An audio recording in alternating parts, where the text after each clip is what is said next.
Hello guys, my name is Samuel Thuo. Remember last week I came up with a challenge, the no shave challenge, where we are trying to be the change makers. We are trying not to sit down at home and just watch things happen like a movie and really do something. So part of the challenge, if I were to explain it, is the healthcare workers made a plea, a worldwide plea, asking people to help them keep the world safe by they themselves staying safe. Part of the ways in which this COVID-19 is being passed on is through contact. And we are trying to avoid as much contact as possible. And part of the contact is us men or the women going to the salon or going to the barber for the cut, for a haircut, that is. So doing this challenge. This is my 6th week without a shave, and we are trying to ensure that at least we are doing our bit. So my bit is not going to the barber. My bit is ensuring that I'm safe for my sake and also for the sake of my family. And you can see my hair right now.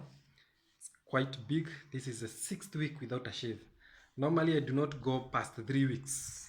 I have a friend of mine who goes to the barber every week. I would want to see how his looks like.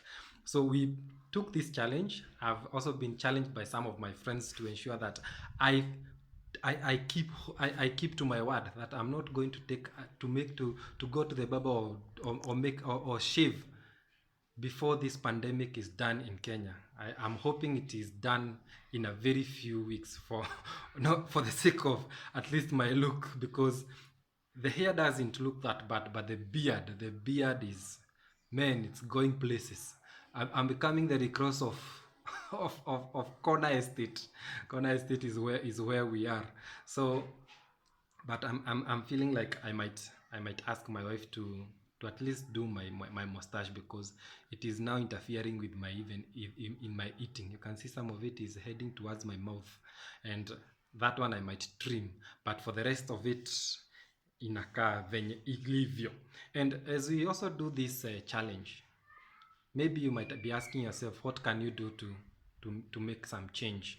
And something that I was thinking of, that there is that casual laborer who was working in a school, and the schools are closed now and they do not have a source of income. I'm thinking about a waiter who was working in a local joint there, and right now it is closed and they have nowhere where they can get something to eat for themselves and also for their family. It is our turn now to call such people, not just give the financial aid, but also talk with them and assure them that this thing is coming to an end. Because from research, you can see that now the next thing that you are facing is mental trauma. And mental trauma is even difficult to deal with than the disease itself, because it will even affect your health. Even when you are healthy, even when you are not sick, if mentally you are not okay, then everything else is interfered with. So you can do something. There's a lot to be done. There's a lot. The researchers out there, you can do more research on how people, if people are going to go on a lockdown, what will people do for 24 hours? Because you cannot just stay idle. Some people say that they watch movies, but how many movies can you watch in a week? Then what? So we need to look. The government is looking at the health part. The Ministry of Agriculture will look at how they will feed the nation. What will you do? So join me in such a challenge. You don't have to participate in the one that I'm doing. You can find something else, but what is important is you keep safe and you do something, so that by the time everything is done, we'll all be a happy society, happy family, going places. So God bless you. I'll end the video there. Ensure that you participate. You can also chip in by subscribing to the channel. You can also make a comment there on something else that we can do. You can even post your picture in my social media platform, my Facebook profile. I'll also add this there. I also want to see how far you have come, how long your hair is. Mine, you can see it there. So cheers guys, stay safe, and God bless you. God bless Kenya. God bless the world.